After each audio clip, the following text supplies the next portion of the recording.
Good morning, बच्चों. This is the first time I am using this type of lecture because this is the factual chapter.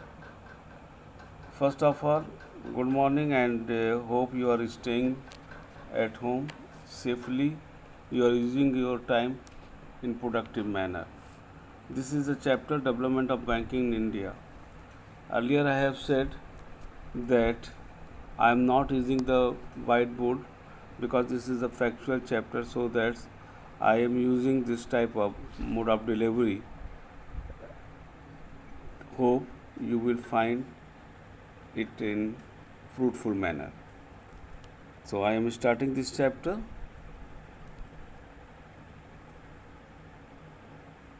I will start this quotation.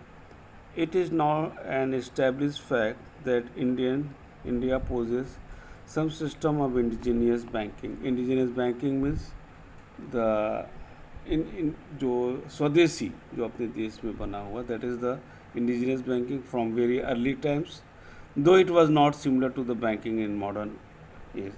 Evolution of Indian banking system, ancient period, as we know, the famous Chanakya, the writer of the Arthashastra, Kautil. He was the first person who mentioned indirectly the banking system, in which he said that on the basis of the loan providing in the olden days. But afterwards, in the medieval East period, Sahukar and Mahajan were in existence, and common people were used to take the loan and deposit the money with them. Even the ruler of the country state were also getting the assistance from the Sahukar and Mahajan. Still in rural areas at present time, this system is also prevailing. We will discuss this point after this chapter, Sahukar and Mahajan, the indigenous banker chapter. When the British period came, the position of the Sahukar Mahajan somehow disturbed, but still were existing, because the indigenous bankers, हमने बताया कि Indian banker वो होते हैं जो गांव में अन्य व्यापार करते समय इसको भी काम करते हैं. ये थोड़ा शोषण करने लगे थे. That's why the exploitation, due to the exploitation they were not becoming the fruitful and were not serving the people in a productive manner. That's why when the British government came, they were focusing on the establishing the banking system. Afterwards, the East India Company, as it is written in this chapter, East India Company further encouraged the establishment of the bank, which could function according to the Western system. The first bank in India, known as the Hindustan Bank of Calcutta, it was established in 77, but it was failed in 1836. I would also mention, before starting another point, I would also like to mention here that this chapter is not only helpful and fruitful for the second year commerce, but also helpful for the person, the student who are preparing for any competitive examination. So it is very essential chapter, necessary chapter, and if any person, any student near to you who are preparing for the competitive examination, I would like to request you to kindly inform that and say them to listen this lecture. As earlier I have said, the first bank in India, the Hindustan Bank of Calcutta, established 70, failed in 1836. Afterwards, with the assistance of the British government, the Presidential Bank were established in India on the basis of the regional basis. The first bank The first presidential bank established in India is the Bank of Calcutta, the largest bank at the time. The second presidential bank, the Bank of Bengal, established on 2nd January 1809, and the third, the Bank of Bombay, in 1840, and fourth, the Madras Presidential Bank in 1843. But due to some reason, these banks were abolished in 1920. It is the fact that at that time 98% share were kept by the Britishers and other foreigners, and only 2%, a very low margin of share, were kept by the Indians. So these banks, afterwards we will discuss the drawback of the ISKA, but mostly these banks were operating for the benefit of the Britishers. In 1920, these were merged, and a new bank in 1921, the Imperial Bank came into existence. The existence of the Imperial Bank proved a very beneficial for the Indian economy, and very remarkable, got the very remarkable position in Indian economy, because in 1955 the Imperial Bank converted into the State Bank of India, which is the largest public sector bank at today in our economy. It is State Bank of India is not only the commercial bank, largest public sector bank, but as the representative bank of the Reserve Bank of India. That's why always remember, State Bank of India is very, very, very remarkable position, very significant position after the Reserve Bank of India in our economy, because not only as the commercial bank but also as the representative bank and the government bank of our country. So in 1921, when the Imperial Bank came into existence, and the Presidency Bank earlier said ये abolish हो गया, और इसमें बहुत से जो points मैंने discuss किए थे earlier in the chapter of the banking crisis, उसमें मैंने जो डिस्कस किए थे उसमें कुछ हम फिर से डिस्कस कर देते हैं. एक पॉइंट और हम बता देना चाहेंगे कि all the presidential bank were working as the commercial bank without having the right to issue the notes, because to issue the notes was in that time was in the hands of the government of India.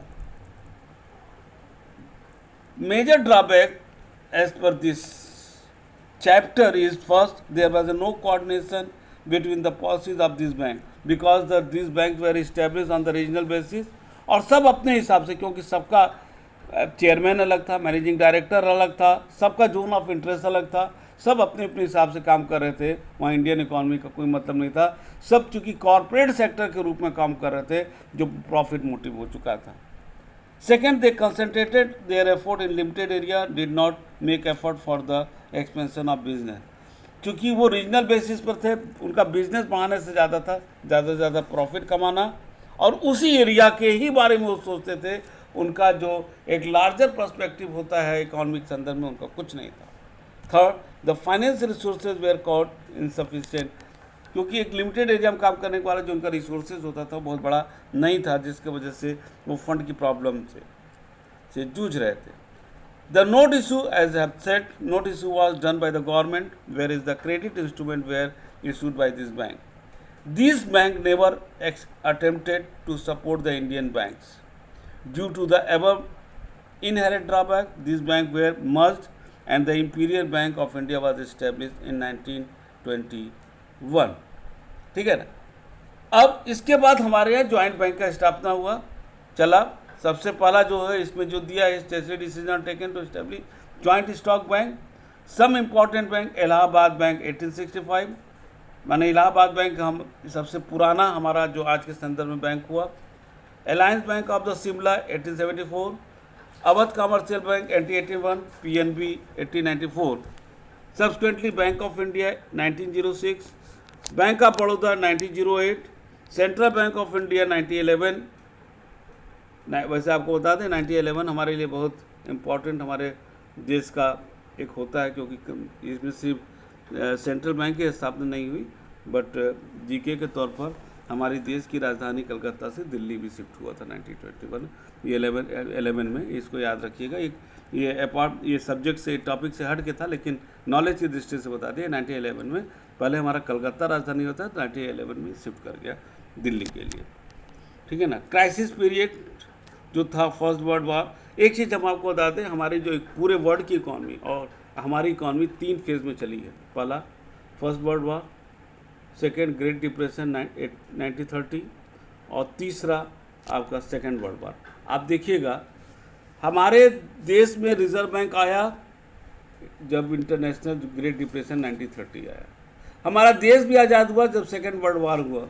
इसका क्या कारण था class में भी discuss किए, जब हम लोग मिलेंगे तो इसको हम लेटर आप पूछिएगा तो हम बता देंगे, यहाँ पर इस पॉइंट को डिस्कस करने की कोई ज़रूरत नहीं है। लेकिन ये these 3 phase were very significant, not only for the world point of view but also the Indian economy point of view. Causes of failure में दिया है mismanagement, misappropriation of fund, पैसे का दुरुपयोग करना, uninterested share holder were money they were investing their money, they were no concern about the operating process of the banks, and only few people are holding the whole banking system. Other activity rate of interest बहुत high था। Partner director जो दिया, some of the banks were establish by the industrialist and big business, ये हम लोग सब लोग discuss कर चुके हैं और इसके बाद इसका कोई यहाँ पर बताने की ज़रूरत नहीं है, ये बैंकिंग क्राइसिस में आ चुका है।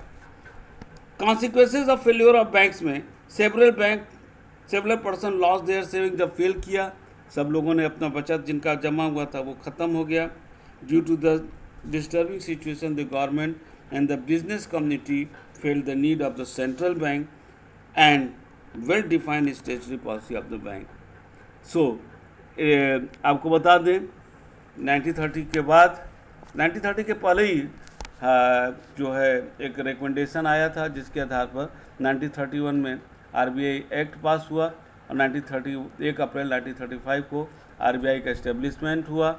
1949 में आरबीआई गवर्नमेंट ऑफ इंडिया के उसमें अधिकार क्षेत्र में आ गई जब इंडियन बैंकिंग रेगुलेशन एक्ट 1949 आया था। At present our Reserve Bank of India is the central bank of our country, monetary authority our country which regulate the money supply, credit supply as well to control the credit control policy, regulate the credit control policy with the coordination of the government of India. ठीक है, तो अब यहाँ पर the regular failure of the, ये government ने जो है इसको हमने बता दिया। उसके बाद तमाम तरीके के यहाँ पर बैंक आने लगे और इसमें जो है कई चीज़ें आई। हमने अभी बताया 1949 में जब हमारा देश 1947 में आज़ाद हुआ, 1949 में जो है बैंकिंग रेगुलेशन एक्ट आया। एक स्पेसिफिक बैंक हमारा बैंकिंग बिजनेस के लिए एक एक्ट बना। उसके हिसाब से जो है मैनेजमेंट पॉइंट ऑफ व्यू से हमारे बैंकों पर कमर्शियल क्या कहते हैं इंडियन कंपनी एक्ट लागू हुआ होता था और management and business point of view से इंडियन बैंकिंग रेगुलेशन एक्ट 1949 लागू होता है। इस हिसाब से यहाँ पर ये हुआ। यहाँ पर जो है progress and banking system since independence के बाद जो है 5 ईयर प्लान में मैंने बताया अभी, 5 ईयर प्लान में जो है कई चैप्टरों में इसका डिस्कस हुआ। 5 ईयर प्लान में बैंकिंग सिस्टम को दिया गया बहुत महत्व, और उसमें से चूँकि सारी गवर्नमेंट की योजनाएं जो फाइनेंशियल असिस्टेंस वीकर सेक्शन और अनडेवलप्ड को देना था वो थ्रू बैंक ही दिया जाना चाहिए देना था, और उसके बिना बैंक की सहायता से नहीं हो सकता है। इसी को हम लोग आगे एक चैप्टर पढ़ेंगे, इसी को सोशल कंट्रोल सिस्टम भी बोला गया है। ठीक है ना। अभी मैंने बताया कि प्रेसिडेंशियल बैंक 1955 में कन्वर्ट हो गया स्टेट बैंक ऑफ इंडिया। ठीक है ना। इसको बड़ा लंबा इतिहास है कि इम्पीरियल बैंक जो एज ए इम्पीरियल बैंक वो कहीं ना कहीं नोट इशू छोड़ करके सेंट्रल बैंक और कमर्शियल बैंक दोनों स्टेटस में काम कर रहा था। लेकिन इंपीरियल बैंक को भी 2 फेज़ में हम बांटेंगे, 1921 टू 1935, जिसमें रिजर्व बैंक की स्थापना कर दी गई। तो वो जो सेंट्रल बैंक का कार्य था वो रिजर्व बैंक को चला गया, और सेंट्रल बैंक ने अपना अधिकार जो नोट इशू का था वो दे दिया इसको, क्या कहते हैं, रिजर्व बैंक ऑफ इंडिया को। और 1935 टू 25 ये क्या कहते हैं, imperial bank purely commercial bank and government bank के रूप में काम करने लगा। ये एक बड़ा है स्टेटस। इसको हम डिटेल जब स्टेट बैंक ऑफ इंडिया के चैप्टर आएगा हम लोग उस समय इसको पढ़ेंगे, ठीक है ना। और अभी भी ये प्रोसेस चल रहा है, और 1969 में 14 कॉमर्शियल बैंक को जो है नेशनलाइज कर दिया गया। फिर 1986 में 6 कॉमर्शियल बैंक को नेशनलाइज किया गया। 91-92 में जो है आपके जो बैंक ऑफ इंडिया को जो है, ये कौन सा बैंक था, उसको जो है न्यू बैंक ऑफ इंडिया को जो है पीएनबी में मर्ज कर दिया गया। और जिसके बाद 2018 तक अप टू 2018 हमारे यहाँ कुल नेशनलाइज बैंक की संख्या थी 19। अब यहाँ से थोड़ा सा चीज़ें यहाँ से बदलना शुरू हो गई, जिसको आपको हम इसमें आपको दिखाएंगे। फर्स्ट ऑफ ऑल यहाँ पर देखिए, जैसे इसमें आपको दिया है रिजर्व बैंक ऑफ इंडिया है, कॉमर्शियल बैंक हमने काफ़ी पढ़ लिया, ठीक है ना। बैंकिंग रेगुलेशन एक्ट भी मैंने आपको बता दिया। कोऑपरेटिव बैंक और कॉमर्शियल बैंक में बेटा ये डिफरेंस होता है कि कॉमर्शियल बैंक प्रॉफिट मोटिव होती हैं, cooperative bank non profit motive होकर के वो फॉर द एक पर्टिकुलर क्लास के लिए बनाई जाती हैं, और जैसे डिस्ट्रिक्ट कोऑपरेटिव बैंक और ये सब था। यहाँ पर एक चीज़ उल्लेख करना चाहेंगे कि इंडियन बैंकिंग रेगुलेशन एक्ट 1949 का जो संशोधन हुआ है 2020 में, उसके तहत अब मैनेजमेंट पॉइंट ऑफ व्यू से हमारा कोऑपरेटिव बैंक अब रिजर्व बैंक ऑफ इंडिया के पार्सली अधीन चला गया है, क्योंकि काफ़ी इंडिया में लगभग 100% डिस्ट्रिक्ट कोऑपरेटिव बैंक फेल होने लगे थे। उसका क्या कारण था, कहीं ना कहीं माल प्रैक्टिसेस, पॉलिटिकल प्रेशर्स, ये सब सारी चीज़ें हो रही थी। इसका डिस्कशन हम यहाँ नहीं करेंगे, जिसके वजह से 100% करीब कोऑपरेटिव बैंक फेल होने लगे थे। तो गवर्नमेंट, और ये काफ़ी मोस्ट डिमांडेड पॉइंट भी था हमारे इंडियन मॉनेटरी सिस्टम का, जिसको हमारी प्रेजेंट गवर्नमेंट ने महसूस किया और कोऑपरेटिव बैंक को भी आरबीआई के अधीन दे दिया। अब आरबीआई इस पर एक्शन भी ले सकता है, लेकिन बस एक जो है कमर्शियल बैंक से डिफरेंस रखा गया है कि वो जिस पर्टिकुलर स्टेट का वो कोऑपरेटिव बैंक है, उस स्टेट के गवर्नमेंट के साथ मिल करके ही उसके कोऑर्डिनेशन से ही वो उस कोऑपरेटिव बैंक के खिलाफ एक्शन ले सकता है। बाकी बैंकिंग बिजनेस के पॉइंट ऑफ व्यू से कोऑपरेटिव बैंक अब पूरी तरीके से reserve Bank of India reserve Bank of India के अधीन काम करेंगे। साथ ही इसके कर्मचारी भी जो है अब आईबीपीएस जो बैंकिंग सिस्टम का सिलेक्शन का जो काम करने वाले लोगों के सिलेक्शन का प्रोसेस है, उसके तहत ही अब यहाँ अपॉइंटमेंट होगा। तो बहुत कुछ एक हम जो है यहाँ पर पारदर्शिता कोऑपरेटिव बैंक में दे सकते हैं, जो हमारे इंडियन इकोनॉमी के लिए बहुत बढ़िया होगा। अदर कमर्शियल बैंक है, डीबीआई, एफसीआई, नाबार्ड, इसका डिस्कशन अलग अलग चैप्टर में हम लोग पढ़ेंगे, उस समय पढ़ेंगे। यहाँ पर इस पर बहुत ज़्यादा डिटेल जाने की ज़रूरत नहीं है। प्रेजेंट जो हमारे यहाँ सिस्टम चल रहा है उसको हम उल्लेख करना चाहेंगे। मैंने बोला कि सबसे पहले जो है आपका 2018 में बैंक ऑफ बड़ौदा में विजया बैंक और देना बैंक का मर्ज किया। ये सब नेशनलाइज बैंक थे। अब देखिए, गवर्नमेंट और रिजर्व बैंक ऑफ इंडिया एक महाबैंक योजना के तहत काम कर रहे हैं। आने वाले समय में जो मेरा अनुमान है 2030 तक हमारे इंडियन इकोनॉमी में मात्र 5 से 6 बैंक रह जाएंगे, क्योंकि जिस तरह से नेटवर्क और सब सुविधा हो रहा है, क्योंकि अलग अलग बैंक रखने से ऑपरेटिंग कॉस्ट बहुत आता था, जिसके वजह से बैंक फेल होने लगे, और या फेल होने लगे या कम प्रॉफिट में जाने लगे या लॉस होना लगा, जिसके वजह से एक reserve Bank of India, Bharat सरकार ने एक योजना बनाई कि छोटे छोटे बैंक जो फेल हो रहे हैं उनको हम मर्ज करके एक बड़े बैंक में शामिल करें। ये 2018 से जो प्रोसेस शुरू हुआ, जिसमें सबसे पहले आपको जो 2018 के पहले जितने भी स्टेट बैंक ऑफ इंडिया के एसोसिएट बैंक थे उसको ख़त्म किया गया। महिला बैंक जो स्थापित किया गया उसको स्टेट बैंक ऑफ इंडिया में मर्ज कर दिया गया। तो ठीक है ना। तो एट प्रेजेंट टाइम वैसे भी था। State Bank of India is the largest का मतलब यहाँ होगा branch wise and deposit and credit ratio के आधार पर हम लोग लार्जेस्ट बैंक बोलते हैं, याद नहीं रहेगा।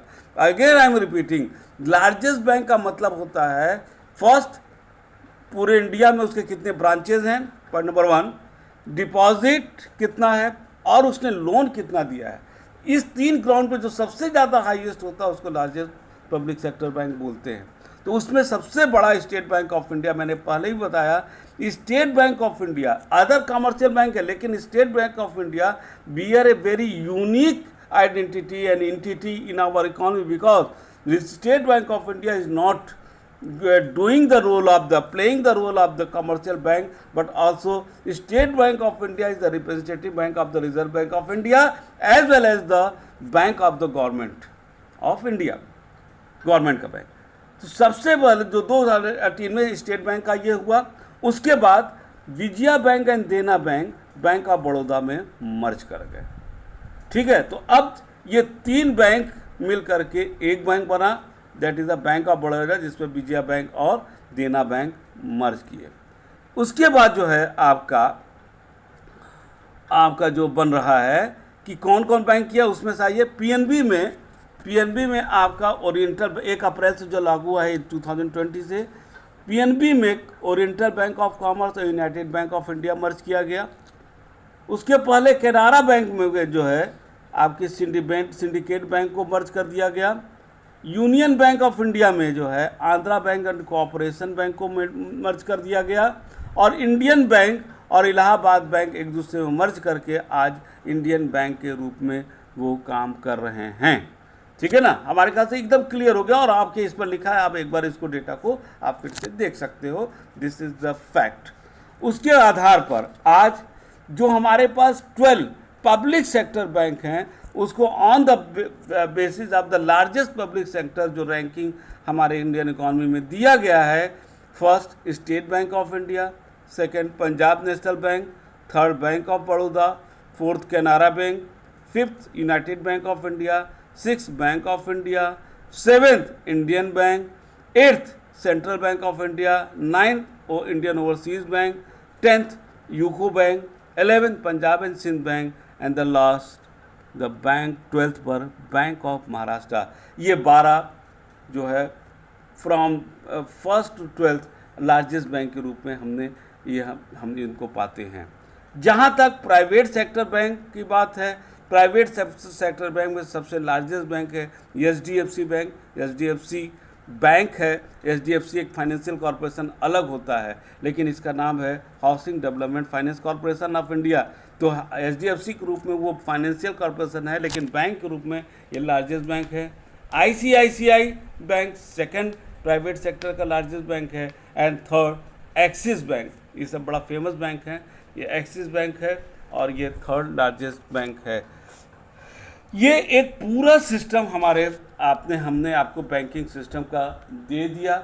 हमारे ख्याल से आपको ये पूरा क्लियर समझ में आ गया होगा। This chapter was very factual chapter, very knowledgeable chapter. I hope आप इसको बार बार सुनिएगा, आपको जानकारी मिलेगा। और फिर से हम कहेंगे कि आपके जो भी दीदी और भैया आपके कॉम्पिटिटिव एग्जाम है उनको भी सुनाइएगा। और आप इस पर आप जाकर के नेट पर भी और भी इम्पोर्टेंट जो चीज़ें हैं देख सकते हो।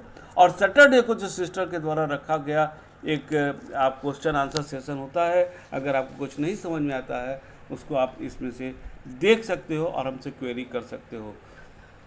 तब तक के लिए आप घर पर रहिए। इस क्वालिटी आपने जो छुट्टी मिला है, this is the forced holiday और you should enjoy in productive manner. और इस आपदा को आप अवसर में बदल के अपने अंदर के गुणों में विकास करिएगा।